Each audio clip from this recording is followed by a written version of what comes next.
Bonjour, je vous propose un tutoriel qui va concerner la génération d'atlas. Donc, qu'est-ce qu'un atlas? Un atlas, c'est une génération automatique et systématique de cartes.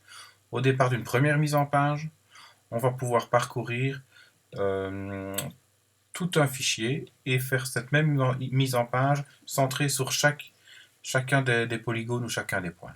Donc ici, dans le cadre de l'inventaire des arbres et remarquables, on nous a demandé de sortir des cartes de manière systématique sur toute notre commune, de manière à pouvoir la faire parcourir par des bénévoles. Donc on a découpé notre commune en planches qui vont correspondre à des impressions A3 au 5 millième. Pour ce faire, on doit d'abord procéder au découpage systématique. Donc on va aller sur l'outil vecteur, recherche, grille vecteur.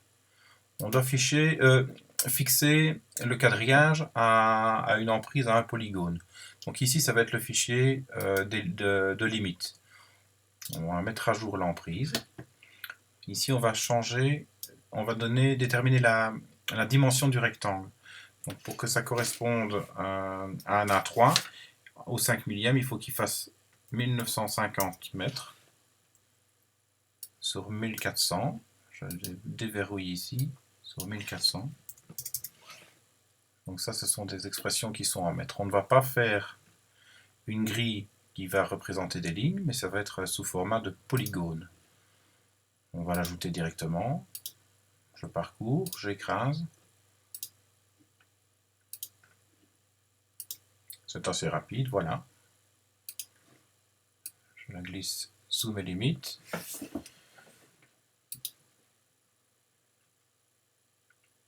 Il y a quelques polygones en trop, donc je vais retravailler la couche. On va simplement enlever les polygones qui ne couvrent pas du territoire, ou presque pas.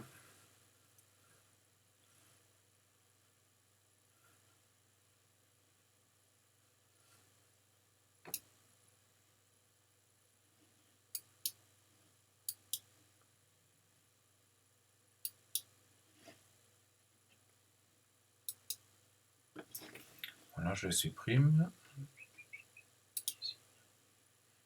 Ok, et j'enregistre. Modifier la mise en page. Brosse.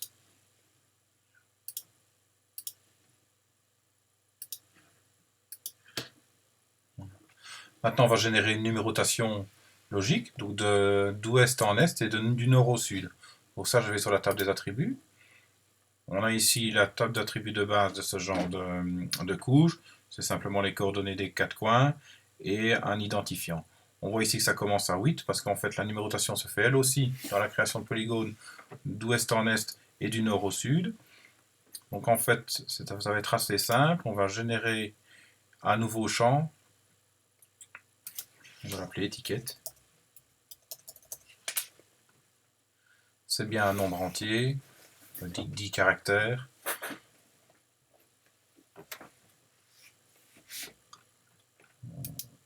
Ici, on a un code qui correspond au numéro de ligne. Donc ça va commencer avec la ligne 1, puis 2, puis 3, sans se soucier du numéro d'identifiant. Et ça va bien numéroter toute notre couche. Voilà. Donc on a 51 planches. J'enregistre. Je ferme. On va étiqueter la couche avec étiquette. Du texte.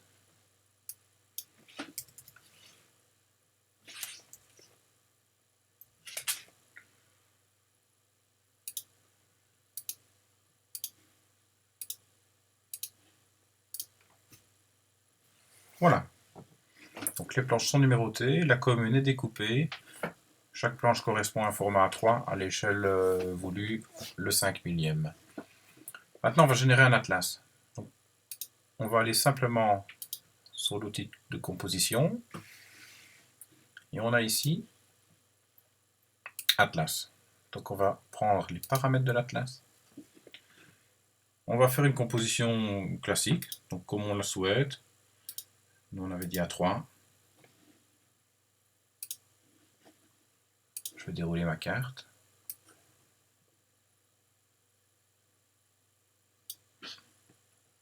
Voilà, je vais changer l'échelle, je vais mettre au 5 millième. Voilà, on voit ici qu'on a nos polygones, on est entre plusieurs polygones ici, je vais me déplacer.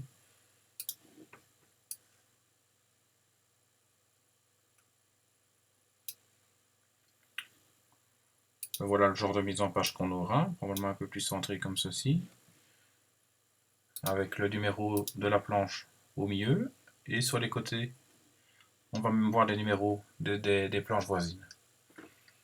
Voilà, je vais retourner pour afficher mes arbres et mes haies. Voilà, on a fait une numérotation en blanc pour avoir, c'est assez clair, surtout si on imprime des orthophotoplans en noir et blanc. Voilà. Ici on a une petite mire, donc ça c'est dans les sous QGIS 2.2, on a beaucoup plus de choix pour les points. Donc on va générer l'atlas. On va choisir une couche à parcourir. Donc ici ça va être le quadrillage. Donc avec cette information là, il va prendre chaque polygone de la couche, se centrer dessus, garder la mise en page qu'on a ici, donc au 5 millième. On peut éventuellement mettre un titre, une légende, etc. Une échelle. Et il va sortir un fichier par vue.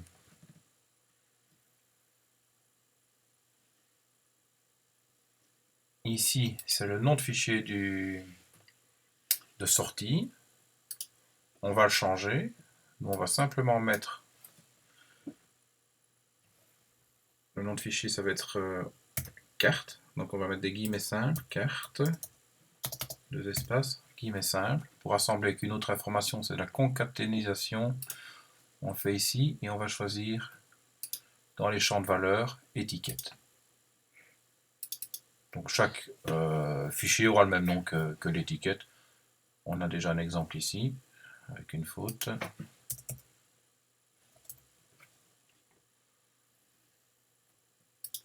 Voilà.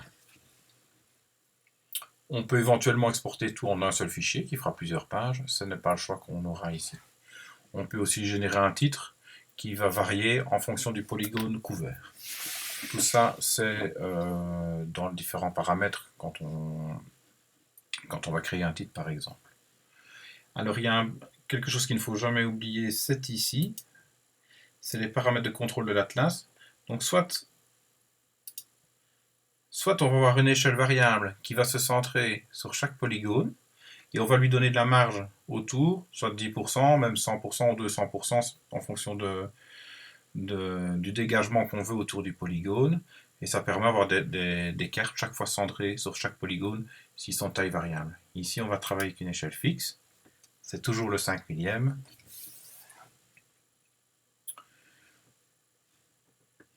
Bien. Ben à partir de là, je vais mettre à jour l'aperçu. Vous voyez ce que ça va plus ou moins donner.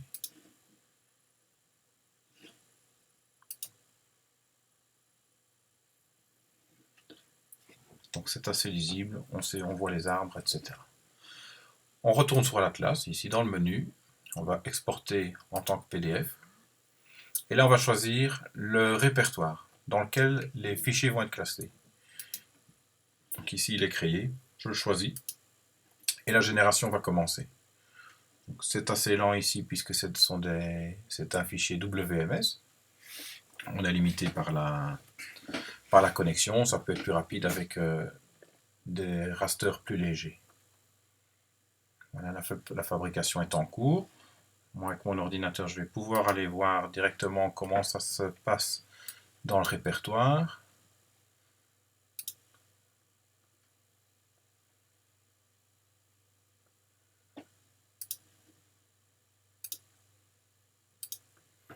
Voilà, on va avoir des cartes qui sont en train de se générer. Les numérotations sont claires, elles sont sur les côtés. aussi au milieu.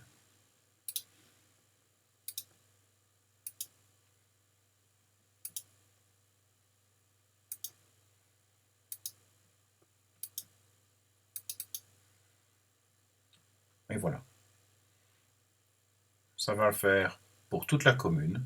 Ça aurait pu très bien être centré sur une couche vecteur point qui représente le centre de village, ou d'autres informations, comme même éventuellement même tous les arbres remarquables, s'ils n'étaient pas si nombreux, etc. Donc c'est un outil, à mon avis, qui permet un traitement systématique et qui nous fait gagner pas mal de temps.